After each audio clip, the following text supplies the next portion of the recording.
gaur hitzen behar deu zer dan Gazteleku, herrin parte hartzea sustatzeun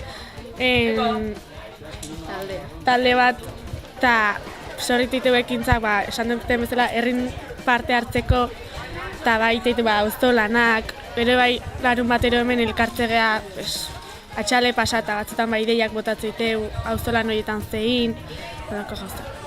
Gaztezulo astea LH batetik aurrea, eta banatzega taldetan LH bat bi, LH irulau, eta ziteituzte jokuk, eta askotan eskursiok tola dituzte, besadibez, oain dala gutxi batzuk intzuten saltinak juntzian, eta Gu irla junginan Donostikoa, gero baita senda bibani ibili ginen, eta hemen arratsaletan gehien bat gu etegea iteiten, da jolasak taula gutxitan iteiteu, baino denbora pasa taula bastante ondo pasatze deu. Eta Gaztelekui esker gure harremanak gehiago sendotu iteu, eta herrin parte hartzea gehiago sustatu deu.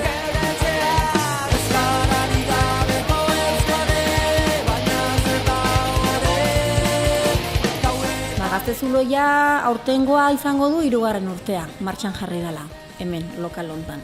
Lehen zizurkilen beste leku baten egon zen, eta, kontu da, udaletxek jarri du, pixka zerbitzu bat, herriari behi da, herriko aurrei behi da, eta herriko nerabei behi da. Eta nahi dutena da, aurrek eukitzea leku bat, jolasteko, eta beak dian bezalako izateko. Nera bentzako ere bai, ze askotan negoa iristen da, ez daukate lekurik egoteko, eta pixkat kalean botata bezala gelditzen dira. Orduan, Gaztezuloko eskaintzen du ez, leku goxo bat, hezitzaile batekin, eta gero guk nahi deuna da, gazte hauek gustora sentitzea hemen, baino beraien prozesua daukate, beraien emantzipazio prozesu moduko bat, ez? Lagun artea behar dute, lagun artean ondo sentitu behar dute, eta behin hortik abiatuta, guri gustatuko litzaiguke, beraiek herrian itendian gauzetan da parte hartzaile izatea, etorkizun baten. Eta guk hortik enfokatze dugu, lanketa hori nahi dugu. Eta, hortako hemen honi, pixkat, lokalen, jendekin kontu kontarioteko, eta gero tailerrak iteko, irteerak iteiteu baita ere. Eta, egia esan behar da, bi zerbitzu paralelo bezala diala. Bat da aurrentzako eta bestea da nerabeentzako.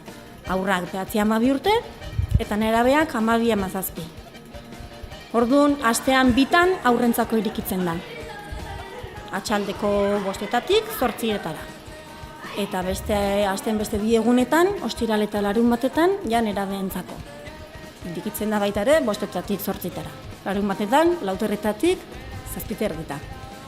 Eta, egun horietan, pixkat hilabetero plangintzatxo bat ite deu, pentsatze deu, ze gauzain bar diteun, jartze deu tailerran batin bar baldin badau, eskulanak bar baldin baiteu, osukaldaritza tailerran batin bar baldin badeu, edozein gauza izan daiteke, oain Halloween datorre baita ere, eta pixkat temak eta hartzeiteu, eta lanketak egiten jute gea aldan neurrin.